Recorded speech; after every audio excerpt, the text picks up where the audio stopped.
शुरू हुई थी ये श्रृंखला बेसबॉल के नाम से और अब कह रहे हैं बाज आ जाओ मेरे यार। कैसा रहा है आपका प्रदर्शन? एकदम ठंडी धौलाधार की जो पहाड़ियां हैं जिसपे बहुत सारी बर्फ है उससे भी ज्यादा ठंडी रही है इंग्लैंड की मिडिल ऑर्डर की बल्लेबाजी। और ये बात भी तो सच है ना, हम अपने आगाज से नहीं अपने अंजाम से पहचाने जाते हैं। 1-0 से पिछड़ा था भारत, लेकिन उसके बाद चाहे वाइजैक हो या हो राजकोट, रांची हो या धर्मशाला, इस भारतीय टेस्ट टीम ने खोली है एक और क्रिकेट की पाठशाला। और उस पाठशाला के प्रमुख अध्यापक, the principal, the dean, I mean that's the Indian team.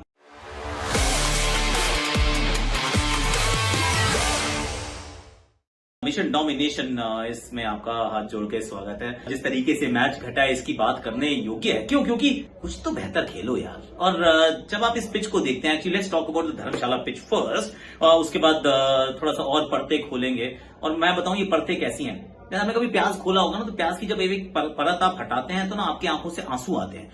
तो जब मैं परतें हटाने का प्रयास करूंगा इस मैच की भी, इस आखिरी दिन के भी, तो इंग्लैंड को आंसू आने चाहिए क्योंकि उस प्रकार की क्रिकेट खेले हैं ये। पर पिच बड़ी अच्छी थी। पिच एक्चुअली में फर्स्ट डे, थर्ड डे आप उस पिच पे जब जाके खड़े होते हैं और देखते हैं तो लगता है बैटिंग के लिए बहुत अनुकूल है यार। यहाँ पे तो मतलब कुलदीप यादव जो बैटिंग कर रहे थे, जब डिफेंड कर रहे थे जसप्रीत बुमराह, तो उनको नहीं 20 ओवर को आउट कर पाया। 120 से ज्यादा गेंदें खेल दी उन दोनों ने मिलकर। अब ऐसे में जब आप बैटिंग अच्छे से नहीं करते हो तो फिर थोड़ी सोल सर्चिंग करनी होती है, थोड़ा चिंतन मनन करना होता है, थोड़ा सा मैन इन द मिरर, थोड़ा आईने में देखिए, आईना झूठ नहीं बोलता है। शुरुआत चलिए, तीसरा दिन जो हो गया, आखिरी दिन इस श्रृंखला का, उसमें शुरुआत अच्छी की थी। वहां पे Jimmy Anderson, Jimmy absolute legend, greatest of all times में इनका नाम शुमार है। फर्स्ट फास्ट बॉलर जिसने 700 विकेट्स चटकाए हैं। And you can take it from me in writing कि कोई भी इस मुकाम तक नहीं पहुंच पाएगा, कोई भी फास्ट बॉलर टेस्ट क्रिकेट के इतिहास में 700 विकेट दोबारा नहीं चटका पाएगा। वो माउंटेन पे पहुंच गए हैं और उस माउंटेन पे जिमी एंडरसन अकेले रहने वाले हैं। इनकी डेडिकेशन, इनकी डिटर्मिनेशन, इनकी फिटनेस, इनका लगन, आई मीन वो सब कुछ दर्शाता है सर आप महान हैं। कुलदीप यादव को इन्होंने आउट किया और अपना 700वां विकेट उनके रूप में चटकाया।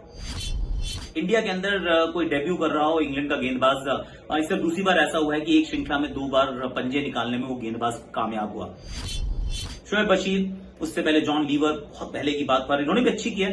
बहुत कम ब्राइट स्पॉट्स रहे हैं इंग्लैंड के इस दौरे के, इंग्लैंड के दृष्टिकोण से, तो उनमें से एक शोएब बशीर जरूर है। रांची में पंजा, यहां पर पंजा, ऑफकोर्स रन्स बहुत सारे दिए हैं, वो तो देने ही थे क्योंकि पिच अच्छी है बल्लेबाजी के लिए। उस पे इन्होंने बॉलिंग अच्छी की, पंजा इन्होंने खोल दिया। भारत के पास लीड बहुत बड़ी थी, बहुत बड़ी लीड थी। अब उस लीड के जब पीछा करने आते हैं तो आप उम्मीद लगाते हैं कि थोड़ी सी तो अच्छी बैटिंग करोगे मेरे यार, क्योंकि बैटिंग के लिए तो आप जाने जाते हो। जब ये श्रृंखला शुरू हुई थी ना, तो एक ही परेशानी थी इंग्लैंड को, ऐसा हमें बताया गया था कि हमारी ना गेंदबाजी बड़ी इनएक्सपीरियंस है, बड़े कम अनुभवी हमारे वो स्पिन गेंदबाज हैं, इनसे 20 विकेट ना चटकाई जाएंगी। देखिए उन्होंने 20 चटकाई या नहीं चटकाई, लेकिन बैटिंग के अंदर जो कमजोरियां थी वो बार बार एक बार फिर सामने आई और बहुत उजागर हुई हैं। Actually hit you in the face to realise कि आप अच्छा नहीं कर रहे हैं। शुरुआत होती है बेन डकेट के साथ, रविचंद्रन अश्विन आते हैं, उनके हाथ में नई गेंद, मतलब स्टेप आउट करके यॉर्क हो जाते हैं, बोल्ड हो जाते हैं। बेन डकेट ने एक शतक जरूर बनाया, उसके बाद बहुत सारी बातें भी बनाई कि किस तरीके से हमें क्रेडिट देना चाहिए कि हम ये देखिए इंडिया कैसे खेल रहा है, यशस्वी कैसा खेल रहा है। सर सच्चाई ये है कि इस पूरी श्रृंखला में 30 छक्के लगाए हैं इंग्लैंड की पूरी बैटिंग ने मिलकर, 26 तो अकेला यशस्वी मार गया। तो कौन किसको सिखा रहा है उसकी चर्चा बाद में करेंगे, पर वो आउट हो जाते हैं। फिर साथ में नंबर जैक क्रॉली आते हैं, जैक क्रॉली को भी आउट कर दिया जाता है। He is being the best batter, let's be fair, सबसे अच्छी बैटिंग उन्होंने ही की।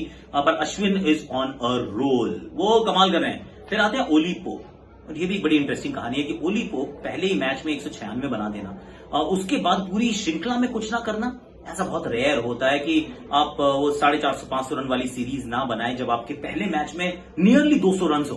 पर उनके साथ वो हुआ और बैटिंग में बहुत ही क्लूलेस नजर आए। वो बॉल था नहीं स्वीप का जिसको स्वीप मारने गए और वो भी हो जाते हैं आउट। फिर क्या था, फिर आए जॉनी बेस्टो, 100वां मैच खेल रहे हैं, वो भी खड़े होकर खेलते नहीं है। क्यों?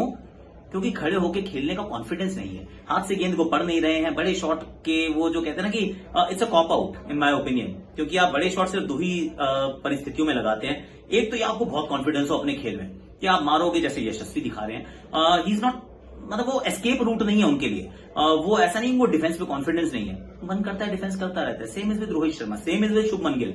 लेकिन जॉनी बेस्टो के लिए आप ये बात नहीं कहेंगे, क्योंकि जॉनी बेस्टो को आपने जब भी खेलते देखा आपको ये लगा कि यार ये ना जान बचा के भागना चाहता है, ये जेल तोड़ के निकलना चाहता है। उनको पकड़ लिया कुलदीप ने, और पहली बार नहीं पकड़ा, इससे पहले भी ऐसे ही बहुत बार पकड़ा है। पीछे घुस जाते हैं, आगे गेंद होती है, टर्न होती है, पैड पे लगती है। Thank you very much Ben Stokes साहब। आई मीन ये अलग कहानी है। इंग्लैंड की मीडिया बता रही है कि इयन बोथम के बराबर के ये ऑलराउंडर हैं और ये गजब है, मतलब अद्भुत है, ये अनबिलीवेबल है। मैं कह रहा हूं कि सर सच्चाई ये है कि बल्लेबाज के रूप में बहुत डिसअपॉइंटिंग रहे हैं, बहुत ही डिसअपॉइंटिंग रही है इनकी ये पूरी श्रृंखला। पहले मैच में 70 रन बनाने के बाद इनके और टॉम हार्टली के रन ऑलमोस्ट बराबर है। Think about it. नंबर 6 पे आप बैटिंग करते हैं जबकि आप बॉलिंग नहीं कर रहे हैं। आप कभी अपने बैटिंग ऑर्डर में कोई बदलाव नहीं करते हैं। जस्ट थिंक अबाउट इट कि एक टीम जो है वो बैटिंग रोज फेल होती है, हर बार एक सपाट पिच पर आप आउट हो जाते हैं, पर आप ना तो बैटर्स बदलते हैं ना ही उनका बैटिंग ऑर्डर बदलते हैं। This is the reality of English cricket. बहुत साधारण बल्लेबाजी की है, गेंदबाजी की बात तो बाद में कीजिएगा। 20 विकेट चटकाना यस आपको चाहिए अगर आपको टेस्ट मैच जिताना है, लेकिन रन्स तो बनाने होंगे। 218 पहली पारी में बनाते हैं, दूसरी पारी में भी बड़ी जल्दी निपट जाते हैं। आप एक इनिंग्स और 64 रन से मैच हार जाते हैं। तो problem is not with the bowling. Bowling तो यहां मतलब होनी ही थी इस प्रकार की, क्योंकि पिच अच्छी है। पर अगर आप बैटिंग नहीं कर पाए, एक बार नहीं आप बार बार ना कर पाए, तो फिर चिंतन मनन करना जरूरी है। थोड़ा सा आईना किसी को तो इनको दिखाना जरूरी है। रविचंद्रन अश्विन लेके जाते हैं, उसके बाद पंजा खोलते हैं, becomes only the first bowler जो दोनों इनिंग्स में, जिसने 100वें टेस्ट मैच की दोनों इनिंग्स में जिसने 4 या 4 से ज्यादा विकेट चटकाई हैं। His numbers figures 9 for 120 something, वो बेस्ट है आज तक किसी के भी 100वें टेस्ट मैच के प्रदर्शन के दृष्टिकोण से देखें। पंजाब खोलता है भाई यार, इस श्रृंखला का हाईएस्ट विकेट टेकर बन जाता है। He is been very good, मतलब well done Ravichandran Ashwin. Player of the match performance जो उनकी तरफ से आती है। कुलदीप भी पीछे तो रहते नहीं है, 2 विकेट वो भी चटका देते हैं। और जसप्रीत बुमराह की वो जो यॉर्कर थी, वो मुझे लगा इतनी अच्छी गेंद है, वो वेस्ट हो गई मार्कवुड पे। वो किसी और बॉलर बैटर पे भी मारते तो उसके भी डंडे पे या पैड पे जाके बॉल लगती। बुमराह इज एक्सेप्शनल, एक बार फिर दिखा दिया है। और करूंगा बाद में इस बारे में कुछ बड़ी बड़ी कहानियां जो है वो ये है कि फास्ट बॉलिंग का इस पूरी श्रृंखला में जो प्रदर्शन रहा है, जो योगदान रहा है, I mean that's been absolutely exceptional. क्योंकि ये स्पिन फ्रेंडली पिचेस हम कहते हैं, और उस पे एक इंग्लिश टीम जो कि फास्ट बॉलिंग बेहतर खेलती है, उसके सामने अगर आप इतना अच्छा प्रदर्शन कर जाएं, हर मैच में आप कंट्रीब्यूट करके जाएं, तो फिर तारीफ योग्य है। तो इंडियन फास्ट बॉलर्स का प्रदर्शन, उसमें of course Bumrah is leading the pack, पर वो सिराज का चौका, वो आकाशदीप का टिक्का, वो भी याद तो आता है। दे हैव डन वेल, तो Indian fast bowlers have done exceedingly well. और बुमराह के खाते में विकेट्स, इंडिया इस मुकाबले को जीत जाता है।